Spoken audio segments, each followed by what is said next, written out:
Le 8 mars 2025 est une date héritière des luttes ouvrières des femmes dans de nombreux pays. Elle est officialisée par l'ONU de façon internationale en 1977. L'ONU choisit à chaque édition un thème phare pour orienter les actions de l'année dans une direction précise.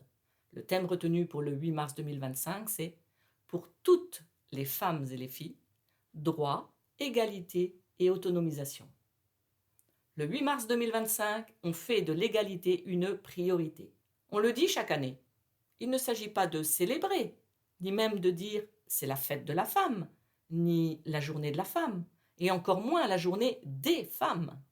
Utiliser la dénomination journée de la femme dépolitise complètement la question de la place des femmes dans la société. Le 8 mars, c'est la journée internationale de lutte pour les droits des femmes. Et ça n'est pas pour rien. Lutte, cela veut dire que rien n'est jamais acquis et qu'il faut se mettre en mouvement pour lutter contre les inégalités.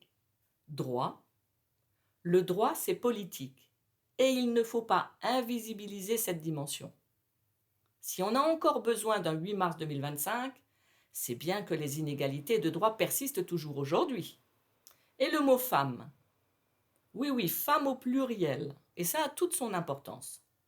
Il y a un réel enjeu à ne pas réduire les femmes à une seule dimension, la femme, avec tous ces clichés et préjugés d'une femme-objet.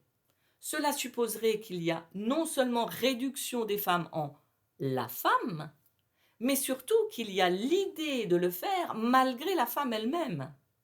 Il nous faut enlever cette étiquette qui perdure depuis bien trop longtemps. Des actions concrètes peuvent être mises en place. Diagnostiquer son entreprise, former ses équipes, identifier les divers référents, partager les ressources, concevoir un protocole de lutte contre les violences. La journée du 8 mars constitue un moment de mobilisation mondiale pour faire évoluer la condition féminine. Alors nous, catalysons nos énergies pour faire progresser la condition des femmes dans notre belle entreprise qu'est l'AFPA.